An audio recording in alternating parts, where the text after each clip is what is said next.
السلام علیکم ورحمۃ اللہ وبرکاتہ۔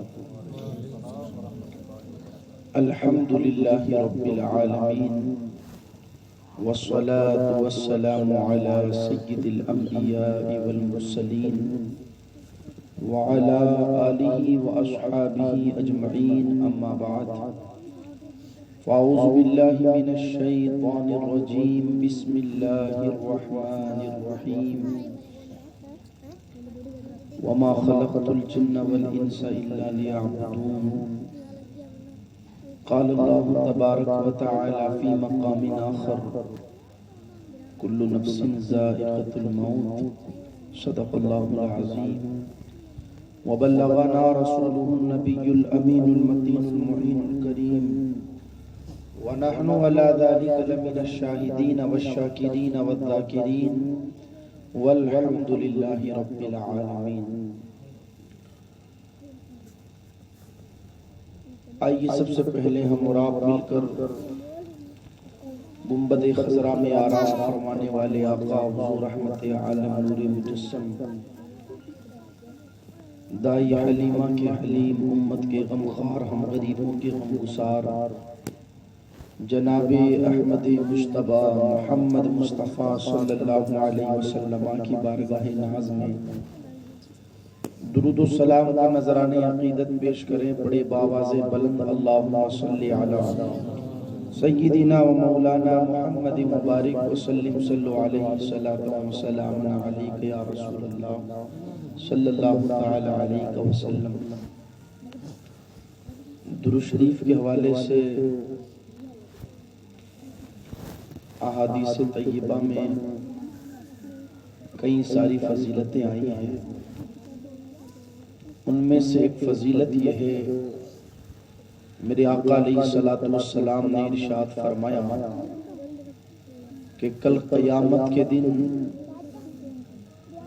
میدان محشر میں جب کہ کوئی سایہ نہ ہوگا، سورج سوا نیزے پر ہوگا، زمین تانبے کی ہوگی، لوگوں کی زبانوں پر نفسی نفسی کا ترانہ ہوگا، اس ماحول میں تین لوگ ایسے ہیں جنہیں اللہ تعالیٰ اپنے عرش کا سایہ عطا فرمائے گا۔ صحابہ نے پوچھا یا رسول اللہ علیہ السلام، آخر وہ تین لوگ کون ہیں کہ جنہیں اللہ تعالیٰ کل قیامت کے دن میدان محشر میں جبکہ کوئی سایہ نہ ہوگا اپنے عرش کا سایہ عطا فرمائے گا؟ تو میرے آقا علیہ السلام نے ارشاد فرمایا، صحابہ ان میں سے پہلا شخص وہ ہے جو میری سنت پر عمل کرتا ہے۔ فرمایا دوسرا شخص وہ ہے جو میرے کسی پریشان حال امتی کی پریشانی دور کرتا ہے۔ اور میرے آقا علیہ السلام ارشاد فرماتے ہیں تیسرا شخص وہ ہے کہ جو مجھ پر کثرت سے درود پڑھتا ہے۔ یہ وہ تین لوگ ہیں جنہیں اللہ کل قیامت کے دن اپنے عرش کا سایہ عطا فرمائے گا۔ آؤ اس حدیث مبارکہ کو نگاہوں کے سامنے رکھ کر کے مرتبہ پھر درود شریف پڑھ لیں۔ اللہم صلی علی سیدنا و مولانا محمد مبارک وسلم، صلاۃ و سلام علیک یا رسول اللہ صلی اللہ علیہ وسلم۔ آج کی یہ پاکیزہ محفل جس میں ہم اور آپ حاضری کی سعادت حاصل کیے ہوئے ہیں، یہ جناب ندام احمد کے اشعال ثواب کے حوالے سے انعقاد پذیر کی گئی ہے۔ دعا کرتے ہیں اللہ تعالیٰ اپنے اور اپنے پیارے حبیب صلی اللہ علیہ وسلم کے ذکر کے صدقے میں مرحوم کی بلا حساب و کتاب مغفرت فرمائے۔ میرا اللہ ارشاد فرماتا ہے وَمَا خَلَقْتُ الْجِنَّ وَالْإِنسَ إِلَّا لِيَعْبُدُونِ، اور دوسرے مقام پر میرے اللہ نے ارشاد فرمایا كُلُّ نَفْسٍ ذَائِقَةُ الْمَوْتِ، ہر نفس کو موت کا مزہ چکھنا ہے۔ یاد رکھیں دوستوں، موت اس حقیقت کا نام ہے کہ جس کا کوئی انکار نہ کر سکتا۔ دنیا میں کسی بھی شہر میں، کسی بھی علاقے میں، کسی بھی گاؤں میں، کسی بھی صوبے میں کوئی بھی کسی بھی مذہب کے رہنے والا ہو، کسی بھی بندے کو موت کے بارے میں اختلاف نہیں، سب کا یہی کہنا ہے کہ ہمیں مرنا ہے۔ اور ہمارے علماء بیان فرماتے ہیں کہ یہ دنیا مسافر خانے کی طرح ہے۔ مسافر خانے میں ہوتا یہ ہے کہ ایک آتا ہے دوسرا جاتا ہے، دوسرا جاتا ہے تیسرا آتا ہے، تیسرا جاتا ہے چوتھا آتا ہے۔ تو فرمایا کہ دنیا مسافر خانے کی طرح ہے۔ ایک زمانہ وہ تھا کہ ہمارے باپ دادا یہاں تھے، وہ چلے گئے، آج ہم ہیں۔ ایک وقت وہ آئے گا ہم بھی چلے جائیں گے، ہماری اولادیں ہوں گی۔ پھر ایک وقت وہ بھی آئے گا کہ ہماری اولادیں بھی چلی جائے گی، ان کی اولادیں رہے گی، سلسلہ چلتا رہے گا، یہاں تک کہ اللہ کے قرآن نے کہا کل من علیہا فان وَيَبْقَى وَجْهُ رَبِّكَ ذُو الْجَلَالِ وَالْإِكْرَامِ، کہ تمام چیزیں فنا ہو جائے گی، باقی رہنے والی ذات صرف اللہ کی ہے۔ تو جو بھی اس دنیا میں آیا ہے اسے ایک نہ ایک دن اس دنیا سے جانا ہے۔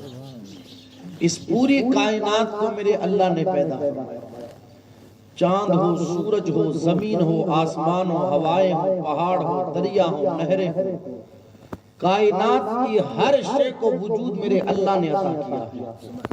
اور پروردگار عالم نے یہ جو کائنات کو وجود عطا کیا، ایسے ہی نہیں بلکہ اللہ تعالیٰ نے ہر چیز کو کسی نہ کسی مقصد کے تحت پیدا کیا ہے۔ اب یہ بات اور ہے کہ اس چیز کے پیدا کرنے کا مقصد ہماری سمجھ میں آئے یا نہ آئے، لیکن یہ بالکل فائنل ہے کہ اللہ تعالیٰ نے کائنات کی ہر شے کو کسی نہ کسی مقصد کے تحت پیدا کیا ہے۔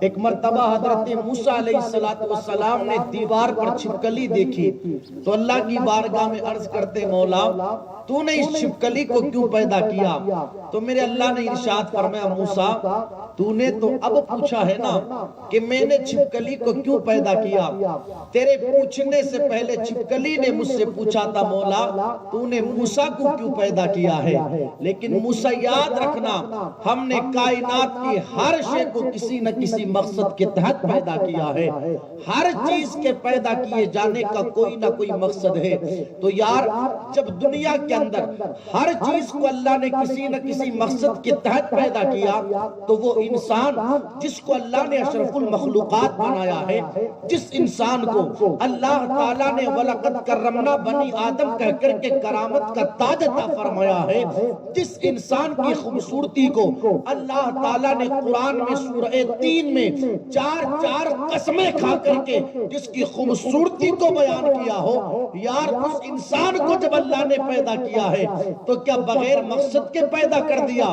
نہیں، بلکہ اللہ تعالیٰ نے جہاں کائنات کی ہر شے کو مقصد دے کر کے دنیا میں بھیجا، وہیں پر اللہ تعالیٰ نے اس انسان کو بھی دنیا میں بھیجا ہے، اس انسان کو بھی پیدا کیا ہے تو کسی نہ کسی مقصد کے تحت پیدا کیا ہے۔ اب آؤ نہ ذرا پتہ لگائے انسان کی پیدائش کا مقصد کیا ہے، تو میرا اللہ خود ارشاد فرماتا ہے وَمَا خَلَقْتُ الْجِنَّ وَالْإِنسَ إِلَّا لِيَعْبُدُونَ، ہم نے انسانوں کو اور جناتوں کو اپنی عبادت کے لیے پیدا کیا ہے۔ پتہ کیا چلا؟ انسان کی پیدائش کا مقصد یہ ہے کہ انسان اپنے سر کو خدا کی بارگاہ میں جھکا کر کے پوری زندگی اپنے قریب کو یاد کرتا رہے۔ انسان کی پیدائش کا مقصد اللہ کی عبادت کرنا ہے۔ اور ایک چیز اور میں عرض کرتا چلوں، اب کوئی اس کا مطلب یہ بھی نہ سمجھے کہ یار جب ہماری پیدائش کا مقصد عبادت کرنا ہے تو کیا ہم کام دھندے چھوڑ دیں اور ہاتھ میں تسبیح لے کر مصلی بچھا کر کے کیا پورے دن تسبیح پڑھتے رہے؟ تو پھر ہم کیا کھائیں گے، ہماری اولادیں کیا کھائیں گی، گھر بار کیسے چلے گا اگر ہم پورے دن عبادت ہی کرتے رہیں گے؟ لیکن یاد رکھیے گا عبادت کا دائرہ بڑا وسیع ہے، صرف نماز ہی کوئی عبادت نہیں کہتے، صرف روزے ہی کوئی عبادت نہیں کہتے، بلکہ عبادت کا دائرہ بڑا وسیع ہے۔ انسان اپنا ہر کام شریعت کے دائرے میں رہ کر کے کرے، اب اللہ تعالیٰ اس کام پر اس بندے کو ثواب عبادت کا عطا فرمائے گا۔ بندہ صبح کو گیا کھیت میں کمانے کے لیے، پورے دن بندہ کام کرتا رہا، لیکن اس کی نیت یہ ہونی چاہیے میں حلال مال کماؤں گا اور حلال مال کما کر کے اپنی اولاد کو کھلاؤں گا، اپنے گھر والوں کا پیٹ بھروں گا، اللہ کی رضا والے کام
عرفان 6-7 فوٹو کھینچنے تو یار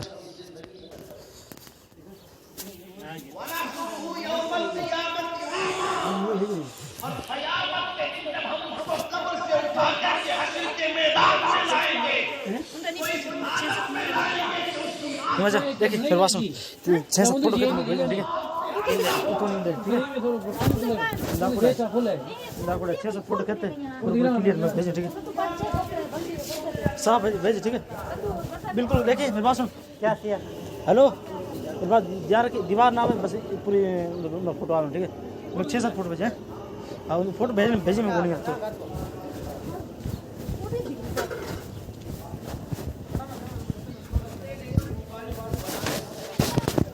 اپنے بھی اس کا مقصد یہ ہے کہ اس موبائل کے ذریعے ایک بندے کی دوسرے بندے سے بات کروائی جائے، یہ بنیادی مقصد ہے موبائل کے بنانے کا۔ اب یہ بات اور ہے کہ اس میں 20, 30, 50, 100, 150 ایپ الگ سے ڈال دیے گئے ہو، چاہے وہ واٹس ایپ ہو، چاہے فیس بک ہو، چاہے گوگل ہو، چاہے یوٹیوب ہو، لیکن بنیادی مقصد یہ ہے اس موبائل کا تاکہ ایک بندے کی دوسرے بندے سے بات کروا دی جائے۔ لیکن آپ دیکھیں ایک انسان نے ایک موبائل بنایا، مقصد یہ ہے کہ ایک بندے کی دوسرے بندے سے بات کروا دی جائے، لیکن یہ اپنے مقصد کو کس طریقے سے پورا کرتا ہوا نظر آتا ہے۔ آپ کوئی بھی فنکشن موبائل پر کھول کر کے بیٹھے ہوئے ہو، چاہے واٹس ایپ ہو، چاہے فیس بک ہو، چاہے گوگل ہو، کچھ بھی کر رہے ہو، لیکن جیسے ہی کوئی بندہ آپ کو کال کرے گا تو فوراً اس کا کال آپ کے موبائل پر آئے گا، یعنی یہ موبائل اپنے مقصد کو پورا کرتا ہوا نظر آئے گا۔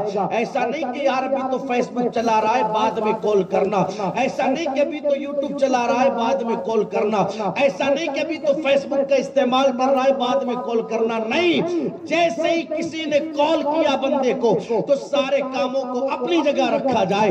یہ موبائل سب سے پہلے اپنے مقصد کو پورا کرتا ہوا نظر آتا ہے۔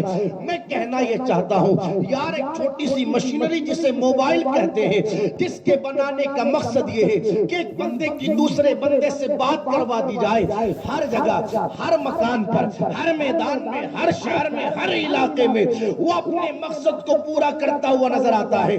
آپ موت کی محفل میں بیٹھے ہیں پھر بھی یہ مقصد کو پورا کرے گا، آپ قبرستان پہنچے تب بھی یہ مقصد کو پورا کرے گا، آپ شادی کی پارٹی میں ہیں تب بھی یہ اپنے مقصد کو پورا کرے گا، ہر جگہ یہ اپنے مقصد کو پورا کرتا ہوا نظر آتا ہے۔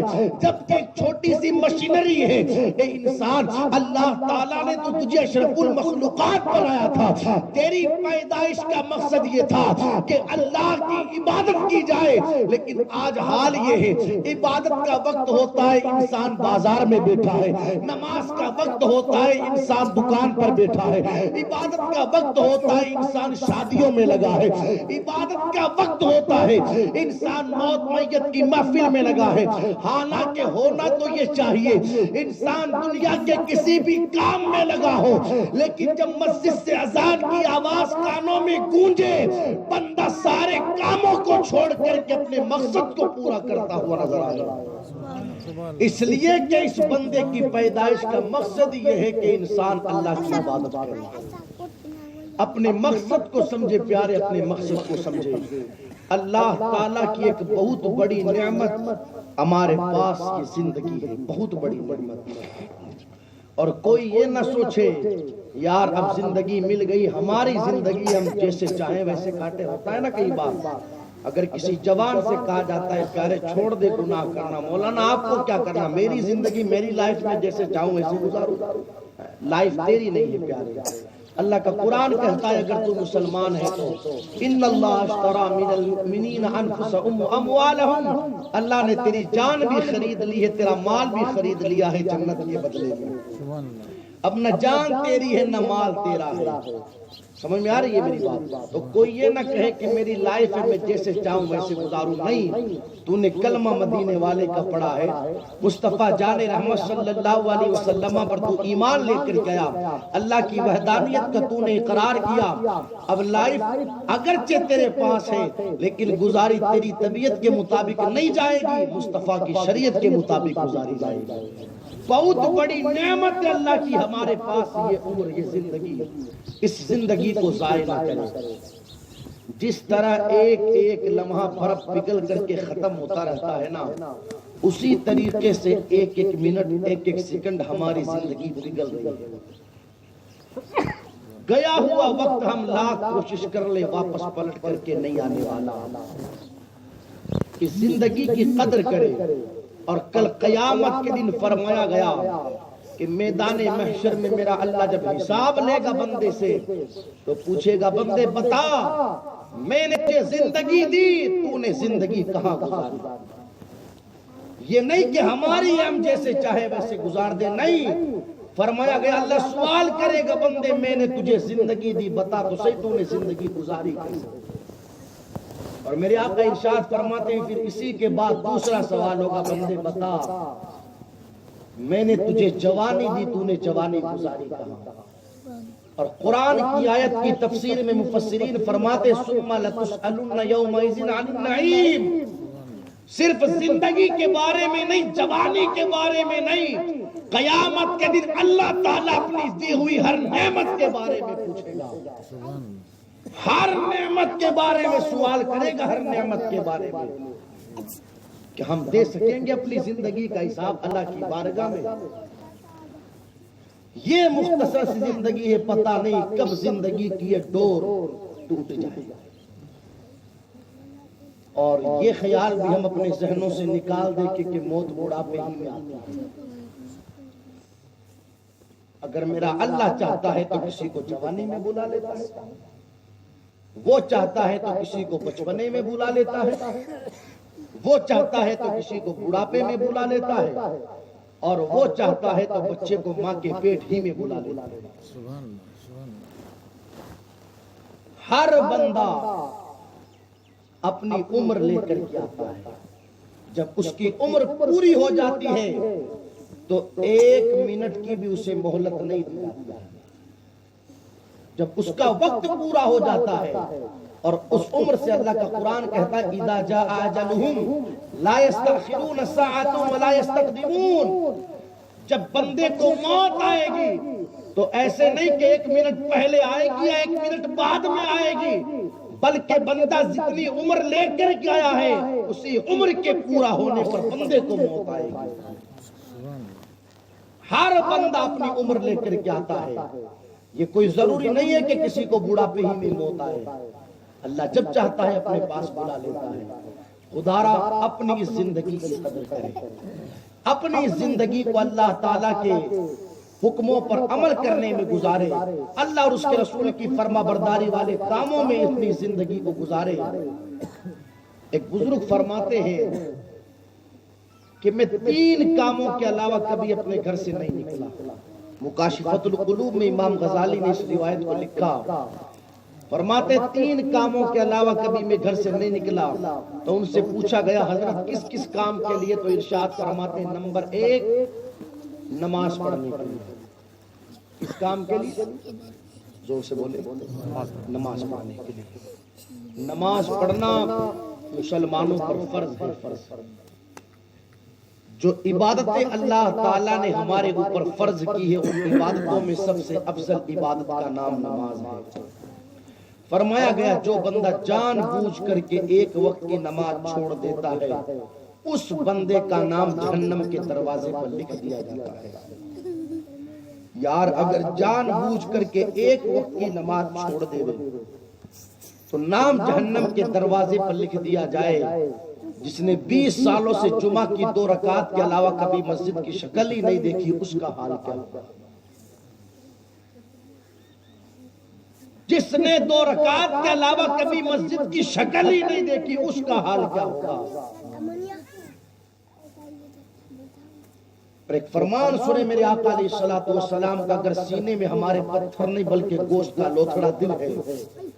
میرے آقا ارشاد فرماتے صحابہ اگر نماز کا وقت ہو جائے تو میں کسی سے کہوں کہ تم اذان لگاؤ اور پھر کسی سے کہوں کہ تم جماعت کرواؤ اور میں جا کر کے بستی کا چکر لگاؤں اور جا کر کے دیکھوں کون ہے جو مسجد سے دور ہے. پھر وہ لوگ جو مسجد سے دور بیٹھے میں ان کے گھروں کو آگ لگا دوں. یہ میرے آقا کا فرمان.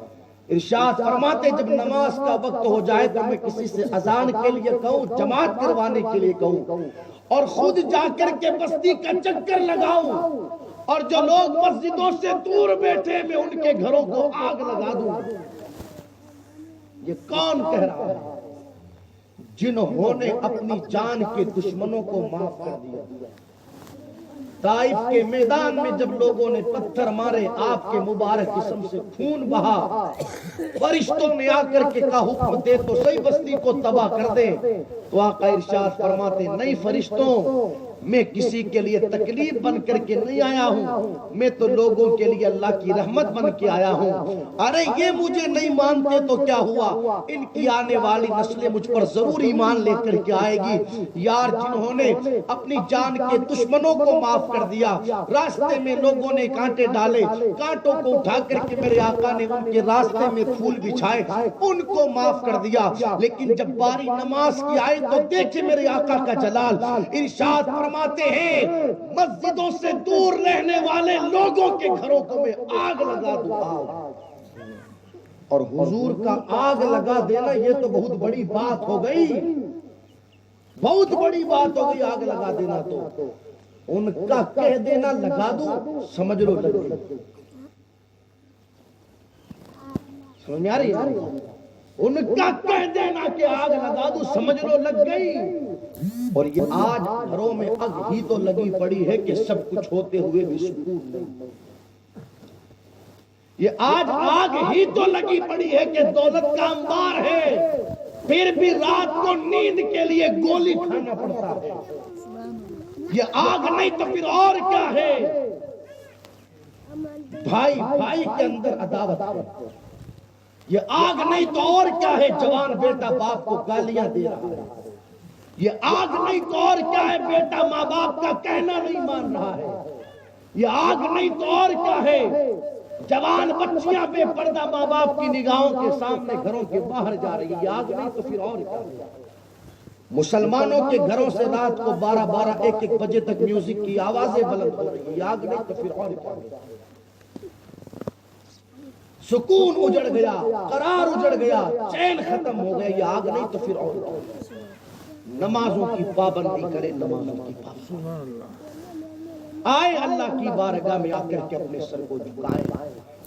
میرے آقا نے ارشاد فرمایا بے نمازیوں کا حشر اللہ فرعون کے ساتھ فرمائے گا، ابو جہل کے ساتھ فرمائے گا، ابو لہب کے ساتھ فرمائے گا. اور جو نمازی ہوں گے کل قیامت کے دن اللہ اس کا حشر نبیوں کے ساتھ فرمائے گا، شہیدوں کے ساتھ فرمائے گا، صالحین کے ساتھ فرمائے گا. اس لیے نماز پڑھے دوستو، نماز پڑھے۔ رات اور دن کے ملا کر کے کتنے گھنٹے ہمیں ملتے ہیں؟ 24 گھنٹے۔ کتنے گھنٹے؟ 24 گھنٹے۔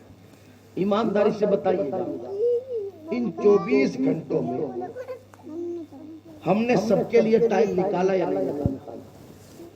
اتنے بجے سے لے کر کے اتنے بجے تک مجھے دکان پر بیٹھنا ہے، اتنے بجے سے لے کر کے اتنے بجے تک مجھے بیوی بچوں کو ٹائم دینا ہے، اتنے بجے سے لے کر کے اتنے بجے تک مجھے دوستوں کے پاس بیٹھنا ہے، ہوتا ہے یا نہیں؟ سب کے لیے ہم نے ٹائم نکالا، اتنے بجے سے اتنے بجے تک مجھے آرام کرنا ہے۔ مگر ایمانداری سے بتاؤ، جس رب نے زندگی دی تم نے سب کے لیے تو ٹائم نکال لیا، لیکن جس نے زندگی دی اس رب کی بندگی کے لیے تیرے پاس کوئی ٹائم نہیں۔ مشکل سے 1.25 گھنٹہ یا 1.5 گھنٹہ بنتا ہے پانچوں نمازوں کا۔ یار جو قوم 1.5 گھنٹہ 1.25 گھنٹہ رب کی بندگی کے لیے اللہ کی بارگاہ میں نہیں دے سکتی تو پھر کس کام کی وہ مسلمان؟ اتنا ٹائم بھی نہیں ہمارے پاس رب کی بندگی کے لیے۔ یہ اہمیت ہماری نظروں میں عبادت کی، حالانکہ ہماری پیدائش کا مقصد یہ تھا کہ ہم اللہ کی عبادت کریں۔ تو بزرگ فرماتے ہیں 3 کاموں کے لیے صرف اپنے گھر سے نکلتا ہوں۔ نمبر 1 نماز پڑھنے کے لیے، فرماتے ہیں نمبر 2 بیمار کی عیادت کرنے کے لیے۔ کیا کرنے کے لیے؟ بیمار کی عیادت مانا پوچھ تاچھ کرنا۔ یہ میرے آقا کی بڑی عظیم سنت ہے کہ جب کوئی بیمار ہو جائے نا مسلمان بھائی تو ہماری ذمہ داری بنتی ہے کہ ہم اس کی بیماری پوچھنے کے لیے جائیں۔ کیا کرنے کے لیے جائیں؟ یہ آقا کی بڑی عظیم سنت۔ ارشاد فرمایا میرے آقا علیہ الصلوۃ والسلام نے کہ جب کوئی بندہ اپنے کسی مسلمان بھائی کی عیادت کے لیے اپنے گھر سے نکلتا ہے تو واپس گھر پر لوٹنے تک گویا کہ وہ جنت کے باغوں میں ٹہلتا رہتا ہے۔ یہ فضیلت میرے آقا علیہ الصلوۃ والسلام نے اس بندے کو عطا فرمائی جو بیماروں کی عیادت کرتا ہے۔ تو بزرگ فرماتے ہیں کہ نمبر 2 میں بیماروں کی عیادت کے لیے اپنے گھر سے نکلا۔ نمبر 3 وہ بزرگ فرماتے ہیں جنازے میں شرکت کرنے کے لیے۔ آپ میری طرف دیکھیں، میری طرف آپ میری طرف دیکھیں، جسے آنا ہوگا وہ آئے گا۔ فرماتے نمبر 3 میں جنازے میں شرکت کرنے کے لیے اپنے گھر سے نکلا۔ یہ جنازے میں شرکت کرنا بھی میرے آقا کی عظیم سنت ہے۔ اور ارشاد فرمایا میرے آقا علیہ الصلوۃ والسلام نے کہ جو بندہ کسی مسلمان بھائی کے جنازے میں شرکت کرتا ہے، جنازے کی نماز پڑھتا ہے، دفنانے میں حصہ لیتا ہے اور دفنانے کے بعد پھر اپنے گھر کی طرف لوٹتا ہے تو اللہ تعالیٰ اسے 2 قیرات ثواب عطا فرماتا ہے۔ پوچھا گیا قیرات کا معنی کیا؟ تو آقا ارشاد فرماتے 1 قیرات کا مطلب احد پہاڑ کے برابر مال اللہ کی راہ میں صدقہ کرنا۔ تو جب کوئی بندہ کسی مسلمان کے جنازے میں دفنانے میں حصہ لے کر کے اپنے گھر کی طرف لوٹتا ہے تو گویا کہ 2 احد پہاڑ کے برابر مال اللہ کی راہ میں صدقہ کرنے کا ثواب اللہ اس بندے کو عطا فرماتا ہے۔ یہ عظیم فضیلت اللہ اس بندے کو دیتا ہے جو کسی کے جنازے میں شرکت کرتا ہے۔ یہ ہماری ذمہ داری بنتی ہے، جو حقوق ایک مسلمان کے دوسرے مسلمان پر عائد ہوتے ہیں ان میں سے ایک حق یہ ہے کہ جب اس کا انتقال ہو جائے تو اس کے جنازے میں شرکت کرے۔ ادھر کے حالات مجھے پتہ نہیں، میں تو پورے راجستھان کو نگاہوں کے سامنے رکھ کر کے بات کروں تو کنڈیشن یہ ہے، لوگ جنازے میں جاتے ہیں لیکن اللہ حفاظت فرمائے قبرستانوں میں جا کر کے 4 ادھر بیٹھ گئے، 5 ادھر بیٹھ گئے، 3 ادھر بیٹھ گئے اور گپ شپ میں لگ گئے۔ جس کو بیڑی پینی ہے وہ بیڑی پی رہا ہے، جس کو سگریٹ پینی ہے وہ سگریٹ پی رہا ہے، جس کو تمباکو کھانا ہے وہ تمباکو کھا رہا ہے۔ ان سے کہا جاتا ہے آؤ بھائی جنازے کی نماز ادا کر لو، تو جواب ملتا ہے کہ ہم نہائے ہوئے نہیں ہیں۔ جب تو نہایا ہوا نہیں ہے تو مجھے کس نے کہا قبرستان آنے کے لیے؟ یہ قبرستان ایسی جگہ ہے جہاں پر ہر کسی کو لانے سے پہلے پاک کر لیا جاتا ہے۔ یار جب قبرستان آئے ہم کسی کے ساتھ تو ہماری ذمہ داری بنتی ہے کہ کم سے کم جنازے کی نماز تو پڑھیں۔ پھر کس لیے آئے ہم کسی کے ساتھ قبرستان؟ یہ مرنے والا کوئی غیر تو نہیں ہے، ہمارا دوست ہی تو تھا کہ رات کو 12 بجے جب ہم کسی کام کے لیے اس کو فون کرتے تھے تو فوراً دوڑ کر کیا جاتا تھا کہ آج اس کا اتنا بھی حق نہیں بنتا کہ ہم اس کے جنازے کی نماز ادا کریں، کہ آج اس کا اتنا بھی حق نہیں بنتا کہ ہاتھ اٹھا کر کے اس کے لیے اللہ کی مغفرت کی دعا کریں۔ تو یہ ذمہ داری ہے مسلمان کی کہ جب کسی کے جنازے میں ہم نے شرکت کی ہے تو جا کر کے نماز جنازہ بھی ادا کریں۔ آج ہم کسی کا جنازہ پڑھیں گے، کل ہمیں بھی مرنا ہے تو کوئی ہمارا بھی جنازہ پڑھے گا، اور جتنے زیادہ لوگ ہوں اتنا ہی مرنے والے کے لیے بہتر۔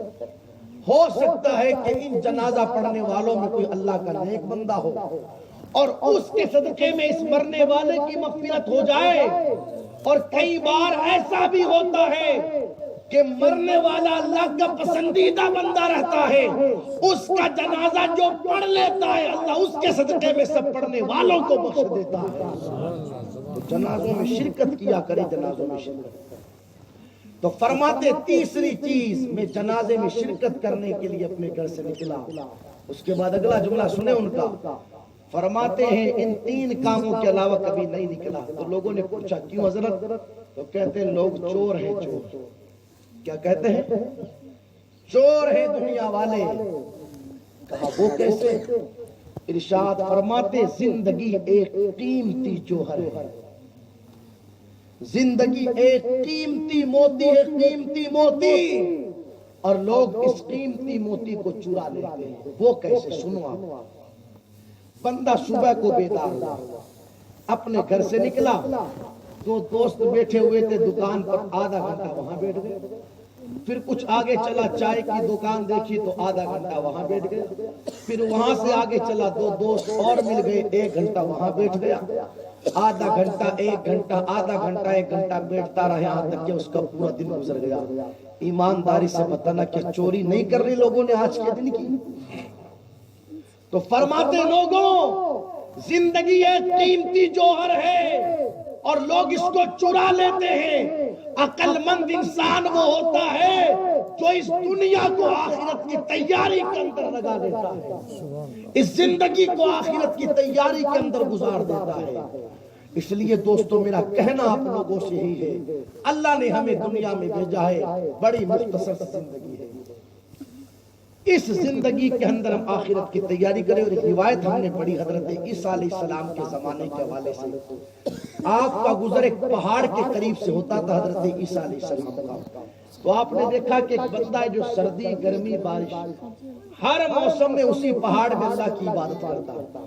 تو حضرت عیسیٰ علیہ السلام نے اس سے کہا تو مکان کیوں نہیں بنا دیتا؟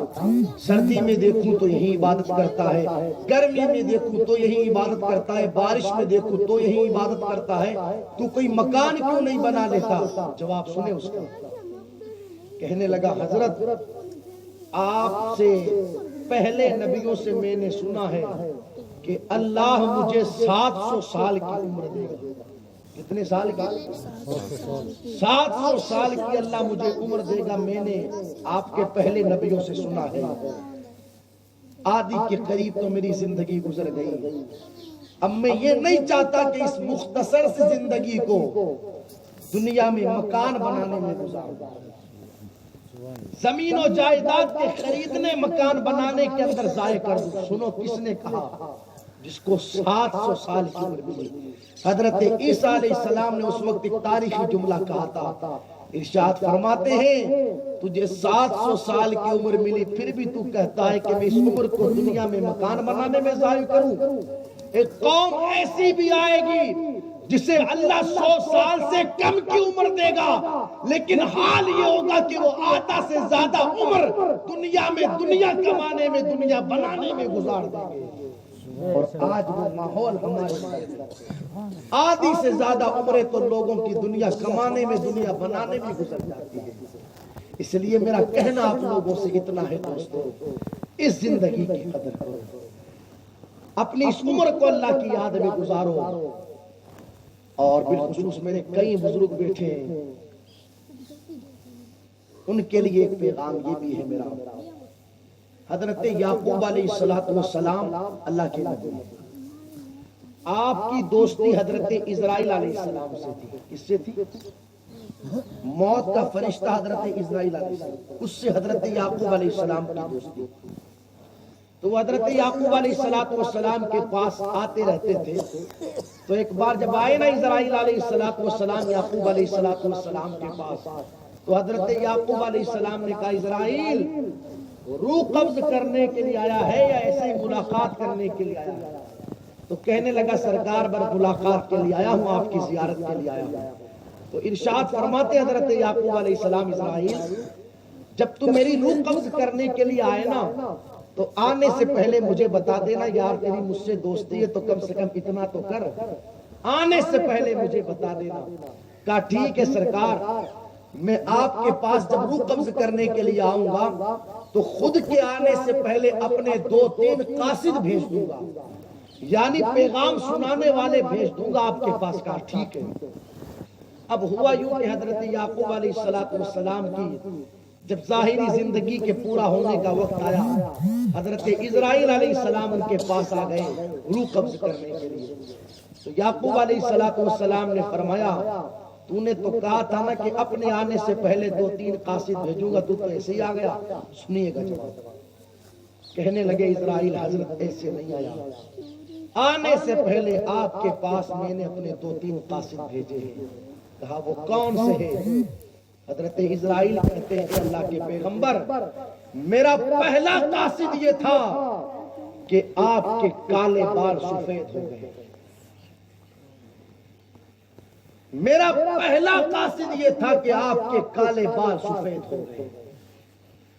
میرا دوسرا قاصد یہ تھا کہ آپ کے جو بدن کی طاقت تھی وہ ختم ہو گئی اور کمزوری آنے لگ گئی.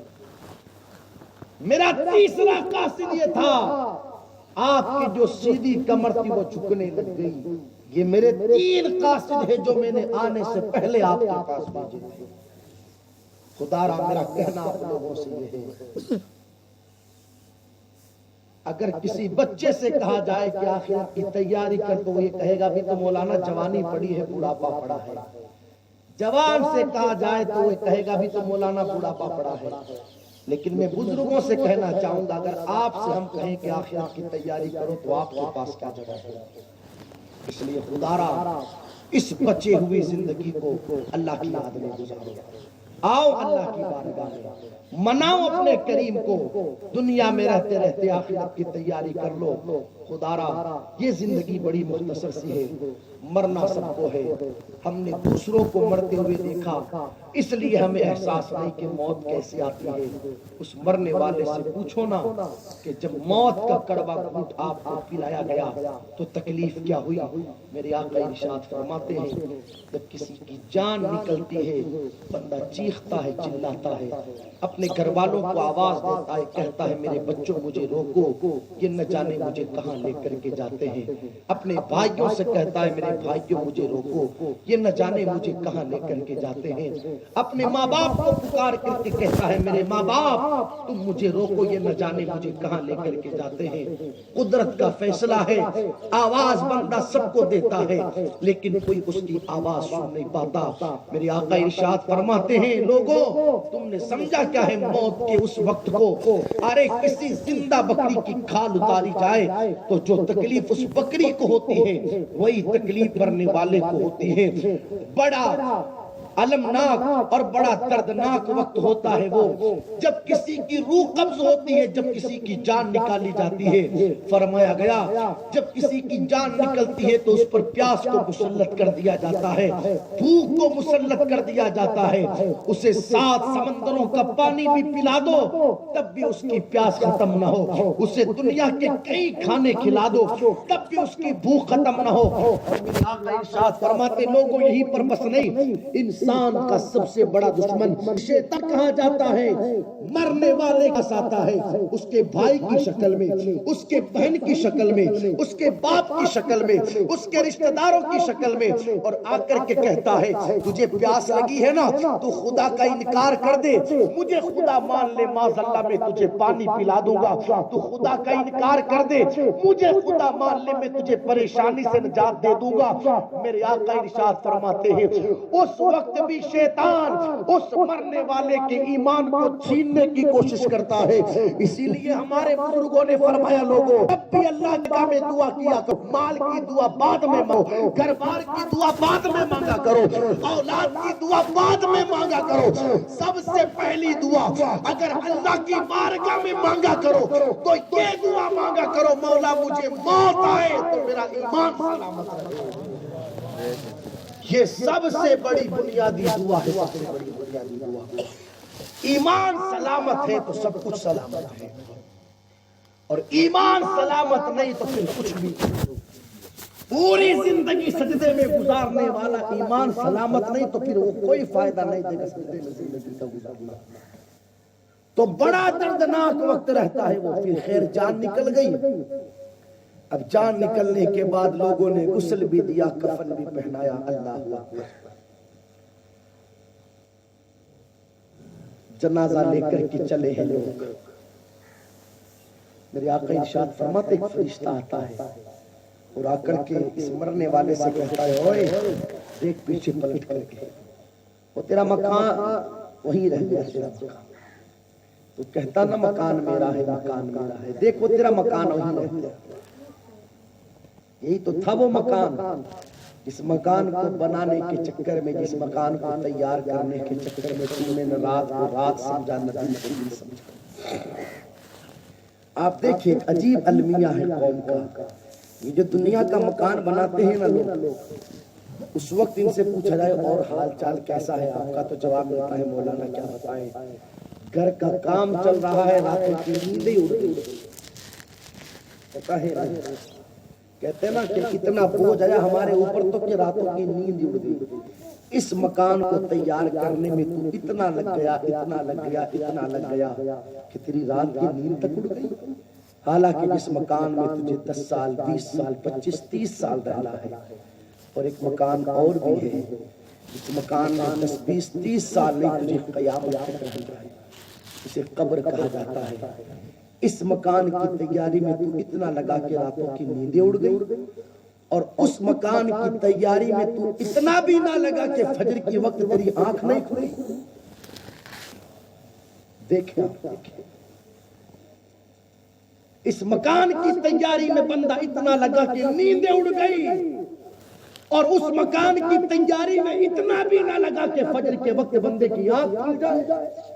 تیاری کرو اس مکان کا جس میں 10 20 30 سال نہیں بندے کو قیامت تک رہنا ہے۔ پھر میرے آقا ارشاد فرماتے وہ فرشتہ کہتا ہے اس مرنے والے سے دیکھ پیچھے پلٹ کر، وہ تیرا مال رہ گیا تجوری میں ہی، وہ تیرا مال تیرے گھر پر ہی رہ گیا، تجوری میں ہی رہ گیا، وہی تو تھا تیرا مال، جس مال کو کمانے کے چکر میں تو نے کبھی ظہر چھوڑی، کبھی عصر چھوڑی، کبھی مغرب چھوڑی، کبھی عشاء چھوڑی۔ ارے وہ تیرا مال وہیں رہ گیا جس مال کے چکر میں تو نے جمعہ تک نہیں پڑھی، وہ تیرا مال وہیں رہ گیا جس مال کے چکر میں تو نے سال گزرنے کے بعد بھی زکوٰۃ نہیں نکالی، وہ تیرا مال وہیں رہ گیا جس مال کے چکر میں تو نے یتیموں کے حق پر ڈاکہ ڈالا، وہ تیرا مال یہی رہ گیا جس مال کو کمانے کے چکر میں تو نے حلال اور حرام میں تمیز نہیں کی۔ آج وہی رہ گیا، کچھ نہیں جاتا تیرے ساتھ۔ المختصر پھر فرشتہ کہتا یہ جو تیرے ساتھ رشتہ دار جا رہے ہیں نا، یہ بھی قبر تک جائیں گے، واپس پلٹ کر کے آ جائیں گے۔ بندے تیرا دنیا میں کچھ بھی نہیں، 3 چیزیں تیری تھی، جو تو نے کھا لیا وہ تیرا، جو تو نے پہن لیا وہ تیرا، اور جو تو نے کر لیا وہ تیرا۔ جو کھایا جو پہنا وہ تو دنیا میں ختم ہو گیا، اب جو تو نے کیا ہے وہ تیرے ساتھ تیری قبر میں جائے گا۔ اس لیے کہنا میرا آپ لوگوں سے یہ دوستو، اس زندگی کی قدر کرو،